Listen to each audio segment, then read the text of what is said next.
বিদায় জানানোর সময় আমরা আল্লাহ হাফেজ বলে থাকি, এটা কি কুসংস্কার? এক্ষেত্রে বিদায় জানাতে কি বলা যেতে পারে? জন্ম মাসে বিবাহ করা যাবে না, এ কথা কি সঠিক? শীতের সময় লেপ বা কম্বলের নিচে বিবস্ত্র হয়ে গেলে কি ওযু ভেঙে? আকিকার গোশত কি সন্তানের বাবা মা খেতে পারবে?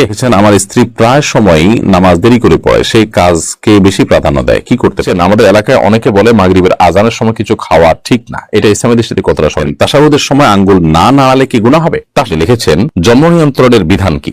নিজের বাবা এবং নিজের আপন ছোট ভাইয়ের সামনে কি নামাজ পড়া? অ্যাঞ্জেলিনা এআইডি থেকে আপনি লিখেছেন জন্ম মাসে বিবাহ করা যাবে না, এ কথা কি সঠিক? দেখুন, জন্ম মাসের সাথে বিবাহের কোনো সম্পর্ক নাই। যে মাসে জন্ম হয়েছে ওই মাসে বিয়ে হতে পারে, যে তারিখে জন্ম হয়েছে ওই তারিখে বিয়ে হতে পারে, এগুলো কুসংস্কারের জন্য কথা যে ওই মাসে বিয়ে করা যাবে না। সুমাইয়া হোসেন সুমা আপনি লিখেছেন কন্যা সন্তান লাভের জন্য কি বিশেষ আমল আছে? কোনো কন্যা সন্তান লাভের জন্য বিশেষ কোনো আমল নেই। আল্লাহ তাআলার কাছে চাইবেন যে আল্লাহ তাআলা আপনি আমাকে নেক সন্তান দান করুন, আমি আপনার কাছে নেক সন্তান চাই, একজন নেক কন্যা সন্তান চাই, এরকম আল্লাহর কাছে চাওয়া যেতে পারে। নুজহাত হাসান আপনি লিখেছেন সাউ সিজদার নিয়ম কি? নামাজের কোন সময় আদায় করতে হবে? সাউ সিজদার নিয়ম হলো যে আমরা সালাতে যদি কোনো প্রকার ওয়াজিব তরক করি তাহলে শেষে নামাজ শেষে দুইটা সিজদা দিতে হবে, দিয়ে আমাদের নামাজ শেষ করতে হবে এবং এটি শেষ করতে হবে, এটি আদায় করতে হবে নামাজের একেবারে শেষ মুহূর্তে এসে। আব্দুল আমিন আপনি লিখেছেন জুমার খুতবার সময় অনেক মানুষ আছে কথা বলে, তখন আমার করণীয় কি? যারা কথা বলে তাদেরকে আপনি মুখ দিয়ে কথা বলে বন্ধ করতে যাবেন না বা থামাতে যাবেন না তাদের কথা, বরং তাদেরকে কোনোভাবে ইশারা ইঙ্গিতে নীরব থাকতে এবং চুপ থাকতে বলবেন, এটাই হাদিসের নির্দেশ। এমনি ফজলুমি আপনি লিখেছেন শীতের সময় লেপ বা কম্বলের নিচে বিবস্ত্র হয়ে গেলে কি ওযু ভেঙে যাবে? না, এখন ওযু ভাঙা যাবে না। এমনকি সাধারণ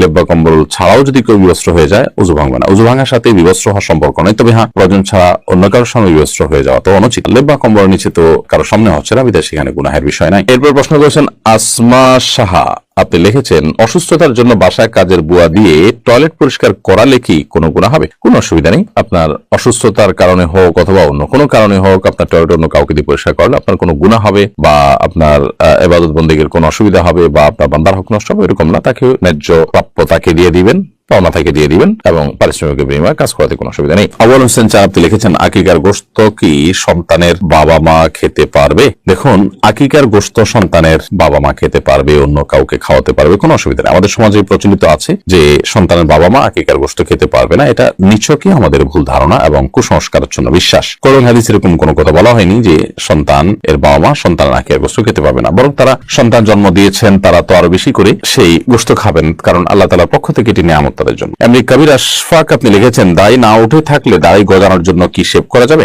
দাড়ি না উঠে থাকলেও সবর করবেন, দাড়ি না উঠলে তো আপনার গুনাহ হবে না, কিন্তু শেভ করতে যাবেন না। বিশেষ করে দাড়ি নাই সেখানে খালি মুখে আপনি যদি শেভ করেন আপনার ত্বকের জন্য ভালো কিছু হওয়ার কথা নয়, কিন্তু দাড়ি নেই উপর দিয়ে আপনি শুধুমাত্র শেভ করছেন, কোন দাড়ি আপনি চাচ্ছেন নাই, তাহলে তো আপনি গুনাহগার হবেন না। বাট আল্লাহ তাআলা ফয়সালার উপরে সন্তুষ্ট থাকা এবং স্বাভাবিক অবস্থার জন্য অপেক্ষা করাই হলো বুদ্ধিমানের কাজ। কোন মেডিসিন ব্যবহার করা বা এরকম কোনো কিছু না করাই উচিত, কিন্তু যদি কেউ করেন তাহলে গুনাহ হবে না, যেহেতু তার দাড়ি নেই যে তিনি দাড়ি শেভ করে গুনাহগার হচ্ছেন।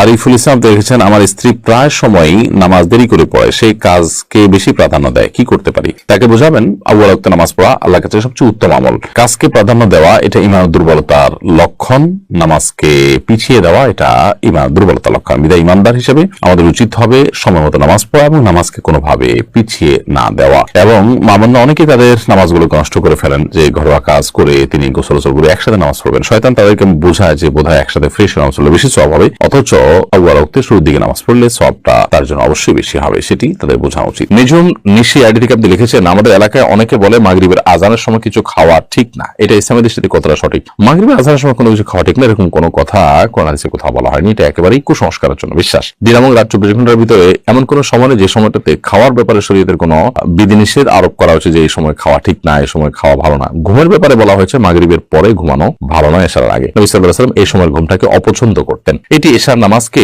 রিস্কের মধ্যে ফেলে দিতে পারে, সেটি ভিন্ন বিষয়। বাট এর বাইরে মাগরিবের সময় খানা খাওয়া নিষেধ, পান করা নিষেধ এরকম কোনো কথা কোনো দেশে বলা হয়নি। এমডি শাহিনুর রহমান রাকিব আপনি লিখেছেন তাশাহুদের সময় আঙ্গুল না নাড়ালে কি গুনাহ হবে? তাশাহুদের সময় আঙ্গুল না নাড়ালে গুনাহ হবে না। তাশাহুদের সময় আঙ্গুল নাড়ালে যে আমরা নাড়াতে যে আমরা বাধ্য বা আঙ্গুল নাড়ানোর জন্য আমরা যে আমাদের উপরে ফরজ করা হয়েছে ব্যাপারটা সেরকম না, বরং এটি সুন্নাহ একটি কাজ, করলে সওয়াব হবে, না করলে গুনাহ নেই। আমরা যখন তাশাহুদের জন্য বলবো তাশাহুদ শুরু করবো আঙ্গুল দিয়ে আমরা ইশারা করবো, আমরা যখন আল্লাহ তাআলা সাক্ষ্য দেই তাশাহুদের মধ্যে মূলত সাক্ষ্যটাই মূল, আশহাদু আল্লা ইলাহা ইল্লাল্লাহ ওয়া আশহাদু আন্না মুহাম্মাদুর রাসূলুল্লাহ, আমি সাক্ষ্য দিচ্ছি আল্লাহ ছাড়া সত্যিকার কোনো মাবুদ নাই, মুহাম্মদ সাল্লাল্লাহু আলাইহি ওয়াসাল্লাম আল্লাহ তাআলার রাসূল। এই কথাগুলো মুখে যখন আমি বলি তখন আঙ্গুল তুলেও আমি সেই মুখের কথার সাথে মিল রেখে আমি সাক্ষ্য দিয়ে থাকি, এই জন্য এটি সুন্নাহ। কিন্তু এটি কোনো কারণে না করতে পারলে নামাজ হয়ে যাবে এবং কোনো গুনাহ হবে না। জামি ইসলাম শহীদ এআইডি থেকে আপনি লিখেছেন, জন্ম নিয়ন্ত্রণের বিধান কি? জন্ম নিয়ন্ত্রণ করার যদি প্রয়োজন হয়, কোন ব্যক্তি এমন হন যে তিনি তার এই মুহূর্তে সন্তান নিতে গেলে তার স্ত্রীর জীবন হুমকির মধ্যে পড়বে, বা সন্তান একটা আছে, এই মুহূর্তে একটা সন্তান নিলে তাকে লালন পালন করার মতো কোনো ব্যবস্থা নেই, কেউ নেই,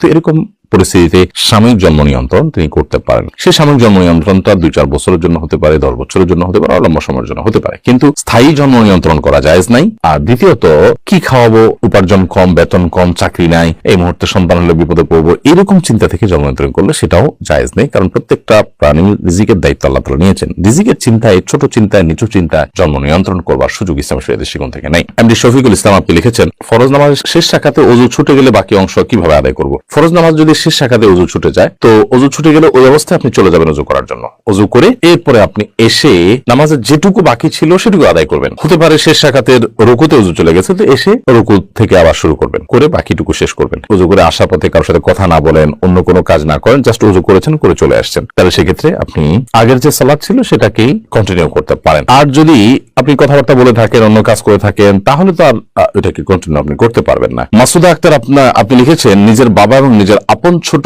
ভাইয়ের সামনে কি নামাজ পড়া যাবে? কোনো অসুবিধা নেই। একজন মা তার মাহরাম পুরুষদের সামনে নামাজ পড়তে কোনো সমস্যা নেই। তার ছেলের সামনে, তার ভাইয়ের সামনে, তার বাবার সামনে, স্বামীর সামনে নামাজ পড়তে পারেন। আপনি নামাজের সময় সতর ঢাকবেন, মুখমণ্ডল, 2 হাতের কবজি ছাড়া আপনার পুরো শরীরকে আপনি ঢেকে ফেলবেন এবং আবৃত রেখে আপনি সালাত আদায় করবেন। সেক্ষেত্রে আপনার গায়ে আপনার মাহরাম পুরুষদের মধ্যে থেকে কেউ আপনার সামনে আশপাশে চলাফেরা করছে বা দেখছে, এতে কোনো সমস্যা নেই। মহিলা নামাজটা গোপনে গোপনে পড়বে, কোনো পুরুষ দেখতে পারবে না, এরকম কোনো বাধ্যবাধকতা কিন্তু নেই। মূল বিষয়টা হলো আপনি সতর ঢাকছেন কিনা। হ্যাঁ, যদি গায়ে মাহরাম পুরুষ থাকে তাহলে সেক্ষেত্রে আপনার মুখমণ্ডল তিনি যদি দেখতে না পান, সেই চেষ্টা আপনি করবেন। স্বাভাবিক মুখমণ্ডল ঢাকবেন না, কিন্তু গায়ে মাহরাম পুরুষ দেখতে পারে, রাস্তার পাশে নামাজ পড়ছেন, অন্য কোনো উপায় নেই, এরকম কোনো পরিস্থিতিতে আছেন, তাহলে সেক্ষেত্রে আপনি গায়ে মাহরাম পুরুষ আপনাকে দেখে ফেলবে, সেরকম আশঙ্কা হলে আপনি ওনার টেনে দিবেন। সাইফুর রহমান আপনি লিখেছেন, বিদায় জানানোর সময় আমরা আল্লাহ হাফেজ বলে থাকি, এটা কি কুসংস্কার? এক্ষেত্রে বিদায় জানাতে কি বলা যেতে পারে? বিদায় জানানোর সময় আমরা আল্লাহ হাফেজ বলি, অনেকে ফি আমানিল্লাহ বলি। আল্লাহ হাফেজ মানে আল্লাহ সংরক্ষণকারী, ফি আমানিল্লাহ মানে আল্লাহর নিরাপত্তা তুমি আছো, কোনো অসুবিধা নেই এগুলো বলাতে। তবে সুন্নাহ না এগুলো